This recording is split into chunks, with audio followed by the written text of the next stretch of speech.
And I will say, early on, one of the most painful parts of this journey for me as a mom was understanding just how deficient I had been at being able to do exactly what you just said.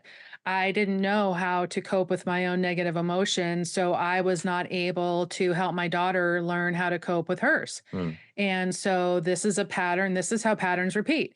But we don't really understand what the pattern is. And we're just living our life. And then, we wake up and suddenly our whole world is like exploded. But for sure, that was one of the reasons she was so emotionally volatile, was because we had been really very poor at, all of us, my husband, myself, at helping her like a parent is supposed to do. I never give up.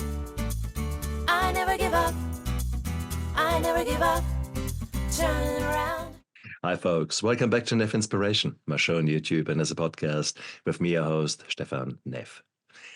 Whilst I've got you fresh in this interview, may I please ask you to go down there, press the like and the subscribe button. And if you find this interview beneficial for you and that you got a lot out of it, then tell your friends about it so that more people will get exposed to the beautiful, beautiful guests I have the honor and privilege of interviewing here. I grow with every single interview, and I hope that you guys out there will get as much out of it as I do. So thank you very much for spreading the word. But today is another beautiful day for an interview, and I've got Tracey Yokas with me. Tracey is the author of Bloodlines. It's a memoir of harm and healing. And as with so many of us, there is often an underlying history of adverse childhood experiences, and some of them more, some of them less. When I say that, I refer to the perception of the trauma that has caused that. And in some cases, there are horrendous histories. In other cases, maybe a more or less white picket fence upbringing. That does not mean anything with regards to the trauma that an individual person has experienced. So therefore, today, we probably should point out that we might trigger some of you when we talk about the experiences of Tracey. But equally, we want to show that the past does not equal the future, that the past often has a very strong influence on our coping mechanisms, on our core beliefs. And it's so important, therefore, to deal with the past in a form of healing process that allows you then to be a better human nowadays. So, Tracey, welcome to my show. Thank you so much for having me. I'm so happy to be here. Mm. It is a hard thing to undergo a difficult childhood. It is even more challenging to deal with it and come to the realization how much our current behaviors, our current relationships, our attitude towards others or towards money, towards all the kind of things that are actually important in nowadays life, are influenced by our childhood. When did that become clear to you? Well, gosh, I appreciate everything you just said in the opening, because one thing I like to talk about is that my child doesn't tick what is considered the traditional boxes that we understand as traumatic. So I didn't personally experience physical or sexual abuse. I didn't live through a childhood of poverty. I didn't have incarcerated parents. So I grew up to be an adult who didn't think that there was trauma in my past. So I just thought there was something wrong with me. So I started my healing journey 25 years ago. I was 30. I had a brand new baby. And as I said, kind of felt like there was something wrong with me, like I should be happy. And I didn't understand why I wasn't. I am now 55. So 25 years, it was just last year, actually, less than a year ago, that the final puzzle piece fell into place regarding the reality of my childhood, and exactly how you said that every part of my personality, every part of my relationship with the people I love most, with just friends, with acquaintances, at work, every relationship I had, and every way I thought about myself, every way I reacted to Mhm. things was an outcropping of this childhood that I had not known until last year was actually traumatic. And I now have a diagnosis, not that one is necessarily necessary, but I do have a diagnosis of chronic PTSD that I am learning how to, to heal from. Well, and it's beautiful how you say it, that you felt something is not right, because for so many people, that is probably as close to the realization of something not going on or going well as they come, because so many people then immediately try to distract themselves, try to escape those feelings. We hate the pain that is lingering there, and we change it often into different feelings. Uh, if there is grief or a feeling of abandonment, some people turn that into anger or resentment towards others. Does that sound a bit familiar to you? Absolutely. And I think too, just a lot of confusion. Hmm. I mean, I feel like now I look back on then and I just felt so confused. Why couldn't I hold on to friendships? That Hmm. was a primary thing. I met a wonderful man. I got married. I had a beautiful baby, but I had no female friendships. Like I looked in my rearview mirror and it was just littered with ended relationships, Hmm. failed friendships, even within my family relationships that had become cold and distant. And I just did not understand what is going on that I can't. I look at other people, they're able to have successful Hmm. relationships. They have friends, they feel like they belong, they feel like they're accepted. What is wrong with me? Why can't I have these things Hmm. that I see other people are capable of having? And it was very painful. Every time a friendship would form, I think, oh, this is the one. I finally found a person who gets me, who's going to be there for me, and I'm going to be there for her. And then, some period of time later, it would implode. And it happened over and over and over again. And I just did not understand what was happening. So it was very painful and very confusing. Well, okay. Um, and I think that is a classic um, story that we hear from adult children of alcoholics, from children who have gone through a more challenging childhood. This often when alcohol is involved, the children, when they grow up, they don't never know when daddy or mummy is coming home. Is she happy mummy or is she grumpy and angry mummy?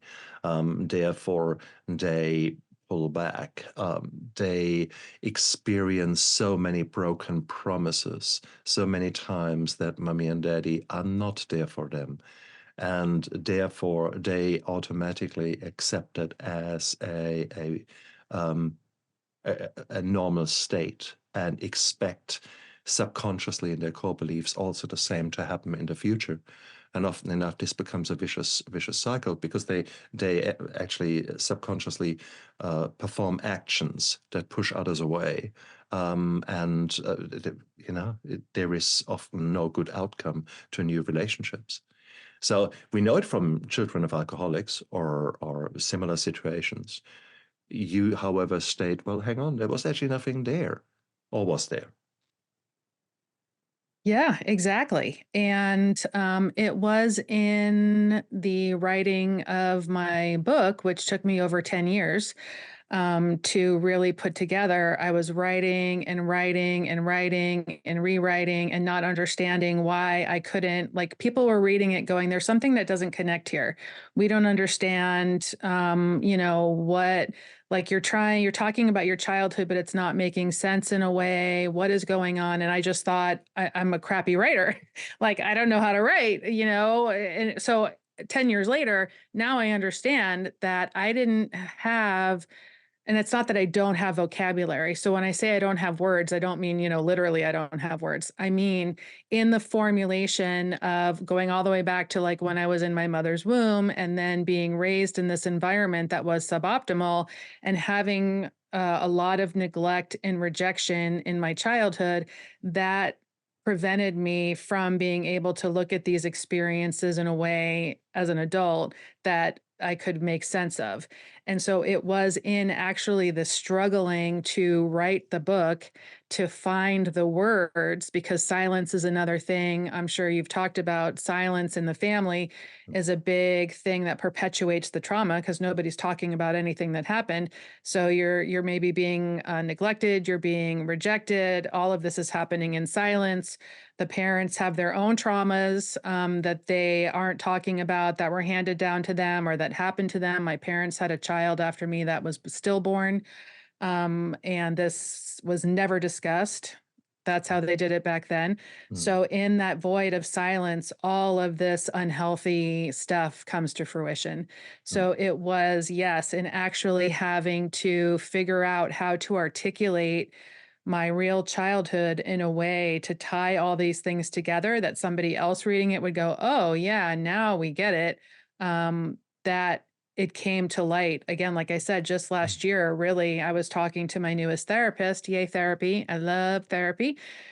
But she was the one who ultimately guided me to this final realization of this is what I think was going on. And as I dove into it, I discovered that, and I've had a lot of therapy.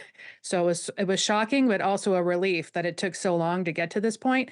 But yes, I ticked every one of those boxes. So as many people say, when you finally figure something out, it's such a relief. Like, as painful as it all is to get to this point, also now I understand. Now I know what the work is, what I'm healing from, mm, how to go about it more concretely. It all just makes so much more sense. And another outcropping of that is the healing work, because of course part of my story is my daughter's diagnosis when she was 13 of an eating disorder and depression.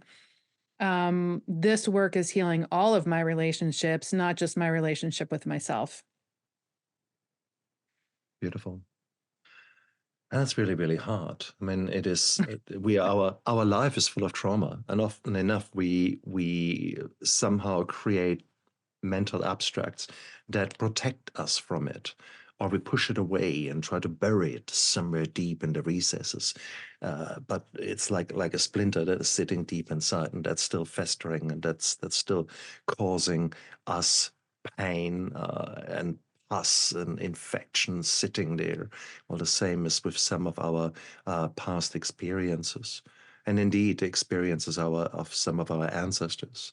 There are studies out there now that are quite clearly showing that trauma can be genetically imprinted and then cause behaviors later on. So sometimes it's actually not as easy to put your finger on exactly what has caused it. But I think one of the giveaways is the pattern of our behavior, the way that we expect life to turn out. But again, most of us don't sit down and write these things down. Most of us don't journal, honestly. Mhm. You only do that once you actually start healing, once you actually start addressing some of the issues. And it's actually very intriguing to hear your 20-year journey that led you to this point now. And then finally, after 20 years, the, the final puzzle piece fell into place. It just shows healing comes in layers just as much as trauma comes in layers, isn't it? Absolutely. Absolutely. And you can have an understanding. So when I first got into therapy, again, I said I was 30, my daughter had just been born. I could consciously understand my therapist and I at that time uncovered some patterns that were repeating. In other words, like my mom had married my father, who was 20 years older than her. I ended up marrying a man 18 years older than I was. Mm, There were other patterns that we uncovered certain patterns in regard to my relationship to food, because having the type of childhood I had with certain circumstances with my parents, everything revolved around the size and shape of my body. So there were a lot of unhealthy food patterns. So you can be aware of these things is what I'm trying to say. And sometimes that's still not enough to be fully aware, if that makes sense. Like awareness comes of the oft used, onion metaphor, Mm, where you can understand something, but the more you keep thinking about it, working on it, the more you unpeel those layers over time, there's mm, still yet more to discover. mm, So while I was aware that some things about my childhood were, not great and probably impacting me, I still had no idea the full extent of mm, what that meant about how it created the human being I was walking around in the world. I like to mm. sometimes say, just because now I'm, not who I was then, but it was like I was literally a walking trauma response. Like everything I thought, everything I said, everything I did, it was like I was walking around in a fawn trauma response, the people pleasing, the codependency, the no boundaries, but I didn't understand any of this back then. So it really it does take a lot of peeling back. Like just because you think you understand something a certain way doesn't mean there isn't a lot more to learn, I guess I'm saying. Oh, it's so beautifully said. The walking trauma response. I love it. Mm. I have to steal that. Be my guest. Yeah, exactly. No, because I mean, that is the reality. But it's one thing to recognize that there are certain influences that drive your behavior. But great. Then what? So, yeah. Exactly. Exactly. How did it continue with you? I mean, you have written the book and you have written your memoir, and that in its own right is often cathartic, in its own right often calms some of the things down. And because you're actually slowing your thoughts down to write things down, and write them multiple times, because I love the story about the 10 years of editing. It's very, very true. I'm just, the third edition of My Steps to Sobriety will soon be released. And I don't know how many editions it went through, how many drafts it went through. Yeah, a lot, I'm So, sure. but it is beautiful because it allows us to address new aspects, new facets, see the same problem just from a different angle, and realize, hang on, there's still work to be done. So you had this Absolutely. opportunity, um, but now what? It is, how do you change core beliefs that are so deeply entrenched? For crying out loud, 5 decades of core beliefs that are very deeply ingrained. Okay, what now? Yeah. Well, I think it's important to preface this by also saying that my daughter's diagnosis was really all the suffering, because there was a lot of pain and suffering and confusion, as we touched on earlier, in my life. But none of that caused me enough internal suffering, I guess, to come awake to the fact of the work that I needed to do. So it wasn't until then my daughter at 13 got diagnosed, as we said, with an eating disorder and depression, and our lives really everything about our lives changed in pretty much the blink of an eye. She had been going along, life was normal. She was bright, athletic, talented, funny, all the things all moms think about their kids. And then one day she kind of woke up and she wasn't very hungry. And then soon she wasn't really eating anything at all. And then the lack of nutrition, of course, did a number on her cognitive wherewithal. And then soon she was entrenched in a severe depressive episode and turned Wow. to self harm, trying to cope. And so life totally pivoted off course, and everyone in the family was suffering. We were scared, we were confused, we didn't know what to do, we didn't know how to help her. It was a very, very difficult time in my family's life. And so that's just an intro to say it wasn't until I was witness to the pain and suffering of my child and the pain and suffering that caused in our family that finally, through a series of circumstances, which is what I chronicle in the book, I woke up to the fact that what I had known rationally, I couldn't control her illness, but as a mom, I wanted to fix it. Like that was my job. I needed to fix this for my daughter. Mm, And, obviously, we cannot do that. No matter how much we love somebody else, we actually don't have control over their illness. What we can do is do everything in our power to facilitate treatment, especially because this is my, daughter I was talking about. So we could do treatment things. But what I came to realize through that pain was that the only person whose healing journey that I could control and whose work I could do was my own. And that in doing my own work, I would hope that that would help me be the type of person, the type of mother, the type of friend, the type of partner who could be there for other people in a way that would actually be helpful to them, which is not trying to control them, not, all those things that part of my traumatic upbringing led me to understand of being, over identified with her and not having any boundaries and all these things. It's like that just is an unhealthy dynamic. And it took this illness to sort of explode that. And then we were able to start individually putting the pieces of our own selves back together to be where we are now, which is she's in recovery. She's 25. She's living her best life. We have a wonderful relationship, but it took a lot of, pain and work. So to answer your question, what do you do? That is a long answer, but yes, I had to discover over 20 years, and particularly the last 12, I created a toolkit for myself. And I used to not really like that vernacular because it just sounded so, I don't know, whatever it sounded, but it's really true. You need tools in your life to be able to cope when things, don't go the way you want, which is like a lot of the time. So journaling, a gratitude practice, mindfulness practice, a lot of the things that you kind of hear people talk about, a spiritual practice that was of my own creation for myself, not one that was put on me from my childhood that didn't fit for me anymore. Creativity, it was a huge component of my healing journey, a creative practice, which was kind of a traditional art practice. Creativity is a huge component for my healing and creating. I didn't have community. And so I set about, as I started healing and started working on all of these things, I set about creating community for myself because I didn't have one. So creating a community of women who come together to do art, my friends, just creating the life while still doing the healing work. Like I didn't wait. I didn't wait until I met some, cross some imaginary line.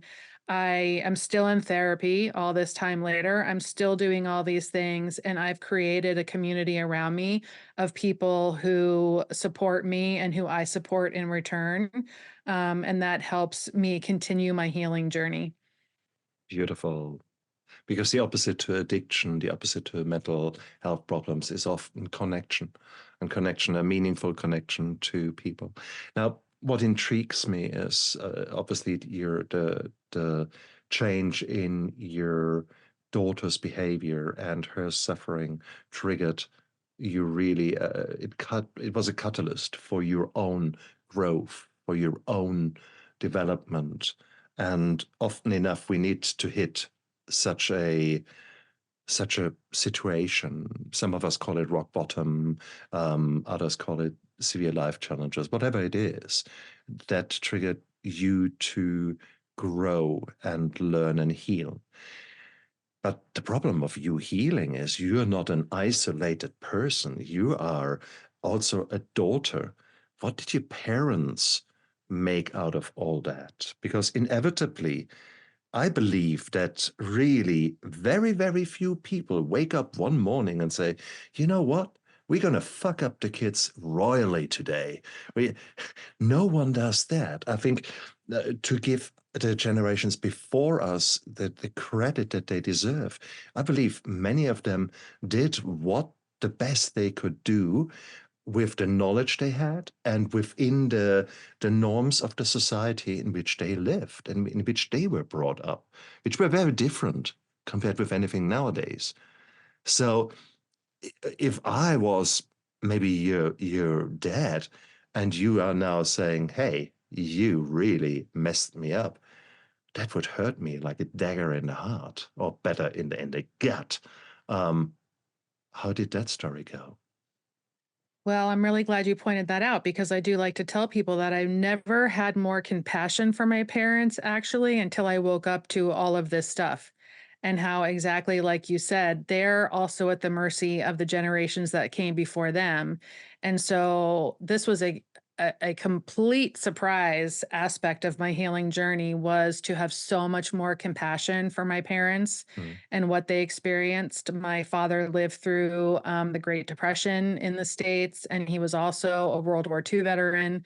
My mother had had a series of significant losses. Her father died when she was very young in her young life, and then the death of my sister. So, to your point, there were so many experiences that they had had, and they definitely were doing the best they could given the circumstances. And I have so much more respect for them now that I'm able to see them out from the guise of little me, like from my childhood. Sadly, they both passed away already by the time that my daughter was diagnosed. So they were both already oh, gone okay. prior to my healing journey. So I Okay. have not been able to have these sorts of discussions with them, which does make me very sad because I Mm, feel like there was a lot of potential there for healing those relationships. I will say, though, something I've learned is that just because they are gone doesn't mean you cannot heal those mm, relationships. Obviously, we're not healing them with the alive person, but it has really still had a very profound effect on me and my feelings and my memories with my parents to have this view of them now, to have this understanding mm, of them now, to understand that some of the core messages that I believed about myself for so long actually mm, weren't mine. They were probably to some degree theirs and maybe not even theirs. Maybe those, came down to them as well. So it's an odd thing, and I think if you haven't necessarily had any experience with it, it is hard to understand that you could heal a relationship with someone who's no longer here. But you actually can, and it really provides a lot of peace mm, to do this work and to continue to talk or whatever word you want to use with your ancestors in terms of respecting what they went through and respecting that, what you said, they did do the best they could given the circumstances. So, all of that goes into the healing journey for sure, whether they're still here or not. beautiful. Your child, your daughter, was only just sort of beginning to realize herself, and you say she's now 25 and living life to the fullest. Um, how did she view your transformation? Was there anger? Was there, I mean, what was the relationship like between you and her? Well, I that's a really, really good question. I think one of the things I felt when she was younger, before her diagnosis, was that I was concerned that I was repeating patterns, but that I didn't really know how. Like I felt like many of us who have childhoods like I did do, that I'm going to do the opposite. When you're not aware of all these things. So I grew up like I have a kid, I'm going to do everything opposite from the way my mom did it in particular. I'm not going to talk about her body. I'm not going to talk about the food she eats. I'm not going to, and actually, I feel like personally that just saying that I'm going to do the opposite is kind of you end up doing the same thing. It just looks different. So I was worried for many years when she was younger.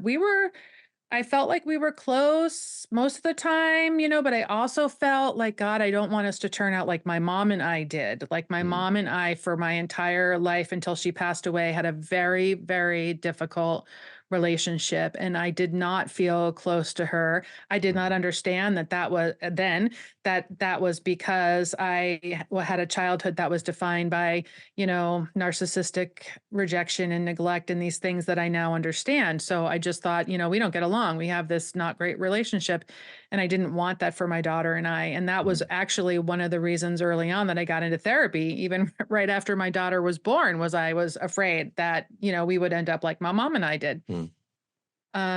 So again, her illness was really a catalyst, and a lot of people, you know, have a lot of opinions about mental illness and this, that, and the other, and that's kind of beyond the purview of for what I want to talk about, and just in regard to me and her, because I feel like this sounds crazy and she might not categorize it this way, that her illness could be the best thing that happened to us as a family. And I know people might kind of get their shackles up about that, because Uh, obviously I do not wish my daughter got ill, and I would give anything uh, to have had that not happen. But I know she feels the same way that I do in terms of where our relationship is now, and that yeah. we wouldn't change anything. So when she became ill, yes, she was very angry. There was a lot of pain and suffering. There was a lot of Mm, blame. There was a lot of resentment. There was a lot of, it was very, I mean, daily life was basically just disrupted from the minute we got up in the morning until the minute we went to bed. And that remained true for quite a while. We, got her into therapy pretty much right away, individual therapy. She continued to get worse. So then we got her into a day program near here where we did both IOP and POP. So that's like part of the day, but then that's pulled out of school on the whole day. And she was getting worse. And so we actually made the devastating decision to take the advice to do residential treatment. There were hospitalizations. So there were many steps in our journey for that first year and a half mm, that traumatized all of us, and her most of all. mm, And that will be something that she and we will all be probably working through and healing from for a long time to come. Um, but, again, it has ultimately led us to where we are now. And yes, it required a lot of therapy, individual therapy for all of us, family therapy, family group therapy, continued therapy. When mm, she came back home and started her freshman year of high school, we had a wraparound program. So there was other people involved, the school psychologist, there mm, was a team, working with us. So a lot of good work and effort went into helping us all heal to get where we are mm, now. mm, But it was so I just want, if anyone's listening who's going through these sorts of things, I just want you to know. And one of the biggest reasons I am putting our story out in the world is because I want people to know that they're not alone, mm, because that's how we felt. We didn't think anyone could understand the pain that we were all going through. And of course, we know the stats for our kids' mental health actually right now are all headed in the wrong direction. So there's never been a more important time to talk about mental mm, health. mm, And there's been a never more important time than to know that you're not alone, that there are other people who are going through what you did, and that mm, there is hope. It's hard. There's no two ways about it. It's very hard and it's a long journey, but there is hope. mm. And there is help. And the help is, Yes. is is in the community, but the help is often a little bit hidden, because that is, if you are living your life in your own hamster wheel and try to get on with life, etc., you don't know what resources are out there.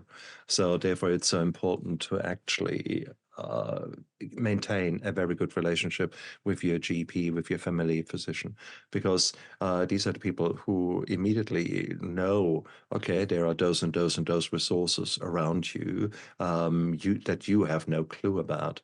And so it might be a very good starting point. And again, by just simply pointing that out, I just have shown you there is help. There is a very easy starting point for you. The only thing you need to do is pick up the phone and make an appointment. So I think there is hope out there. Often enough, however, things get compounded because you when you come out of difficult childhood circumstances, you often are living not in the greatest of communities, not in the greatest of socioeconomic kind of status. Money is often tight. Here you're saying 20 years of discovery, 20 years of treatment. That's a house. And there will be literally, you can buy a house straight out. What would you say to people who say, look, we don't even know how to feed our children? and now you want us to go into therapy. Yeah, I mean, obviously, exactly. That is a huge, huge problem. A relative, well, so relative to talking and getting appointments with pediatricians and such, first of all, I do recommend whether your kid is 2, 12, or 15, that you, yes, ask your pediatrician, make mental health a regular topic of conversation, whether your child is struggling or not. Because I would actually say, I talk to people now and encourage people to start the conversation before you need the resources, because I think this is a big hole in the Mhm. system, actually, Mhm. unless your GP or your pediatrician has had a reason necessarily to have these resources at the ready, they don't. So there is a lot of help and there Mhm. are a lot of disparate people involved in help, but they're not talking to each other. Mhm. Now, some of that is a legal consideration, some of it is just they don't, whatever it is. And it shouldn't have to be us who are being like, who are there, but it just is us. So that, Mhm. the more we start the conversation now, because I feel like when we needed help, our pediatrician went to our office and Googled and came up with the same Google names that I did when I Googled, eating disorder therapist in my area. So what I say though is there's also something to be said for meeting these people. Like, I Mhm. know we're all busy, but what I envision is hopefully a world somewhere in the near future where pediatricians and GPs have met and know Mhm.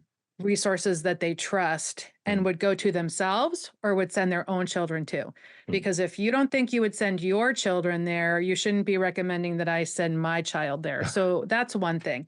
I actually gave a talk at a medical school, and that's kind of what I was focusing on is have these connections, have these relationships already. So, yeah, I would go there and I'm okay sending you there. So that's one thing. The especially in the States, the situation with insurance and mental health care is very fraught and very difficult. And that is Mhm. 100% true. So oftentimes, providers who are in network, you get maybe 6 sessions, in a year if Mhm. you're lucky. So, yes, I am in a very privileged position that I have been able to pay for the level of treatment, not only that I needed over so many years, but that my daughter needed. Mhm. For sure, fundamentally, and I don't have any answer for how we fix that, especially in this country. It's a huge problem, and people Mhm. are advocating for change for that. I don't know when and if that will happen. Mhm. I know there are in some communities resources. I actually have a university down the road from here that has a counseling center attached to it that has a sliding fee scale. Mhm. So there Nice. are places where you can get help Mhm. at reduced rates. There are some clinicians Mhm. who have offer sliding fee scales. I am certain they're not easy to find, and I'm certain that they're filled up Mhm. probably. There's not enough clinicians in general. There's Mhm. certainly not enough psychiatrists. There's not enough child psychiatrists or psychologists. Mhm. So it is a multi-pronged problem that you have touched on in terms of how do we prioritize mental and physical wellness in this country, and how are people falling through the Mhm. cracks that don't have Mhm. enough resources. Mhm. It's very complicated. But to your point, I think there are resources that are not generally known, Mhm. and um, again, it shouldn't be up to us to be tenacious to find them, but I think unfortunately sometimes that's still the case. So it doesn't necessarily mean that just because you haven't found it yet, Yeah, it doesn't mean that it doesn't exist. that's very nicely said. The other resource that sometimes people forget is the school nurses and the school Yes. counselors. Luckily, they are sometimes very much in tune, and but it takes us to model talking about mental health issues, talking about our feelings, stating that today I really feel sad instead of being angry and ashamed about being sad and then letting the anger out at the children. That was certainly maybe something that I did in the past and that I greatly regret. I could not live with my negative emotions, and I tried to escape the reality with alcohol. I tried to escape with my work, etc. And it's again, a deeply ingrained pattern that I need to actively change and address every day. Because given the opportunity, I will fall back into it, not into the alcohol, but into distracting myself. Let that be with doing some work that you actually believe is necessary, but is it really? Or indeed scrolling or whatever it is. There are many, many Eating. ways. Eating, Eating exactly. for some of us. Yeah. Exactly. Television for me. Yeah, Mm, dissociation, yeah. absolutely. Numbing, huge, absolutely. And I will say, you know, early on, one of the most painful parts of this journey for me as a mom was understanding just how deficient I had been at being able to do exactly what you just said. I didn't know how to cope with my own negative emotions, so I was not able to help my daughter learn how to cope with hers. Mm, And so this is a pattern. This is how patterns repeat. But we don't really understand what the pattern is. And we're just living our life. And then, you know, we wake up and suddenly our whole world is like exploded. But for sure, that was one of the reasons she was so emotionally volatile, was because we had been really very poor at, all of us, my husband, myself, you know, at helping her like a parent is supposed to do. Does that mean now I can feel some parents out there maybe getting like a little defensive over the whole mm, thing? So I am not sitting here trying to say that I, you know, caused my daughter's illness or that anyone out there is causing their daughter's illness. Like, I don't think that's helpful in the conversation anyway.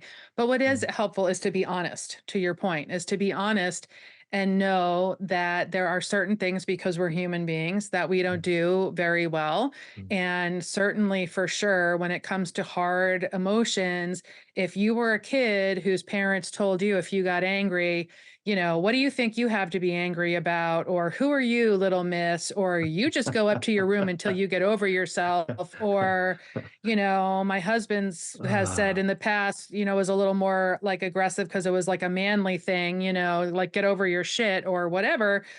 This is actually not coping, right? mm, And so then we have our own kids, and if we don't know any better, we just repeat those patterns because that's how we were raised. And it's mm. like, oh, you know, well, I turned out okay, so it must be fine. Well, are we okay? Really? Like, first of Oh, all, are we really okay? Because I don't really think we are.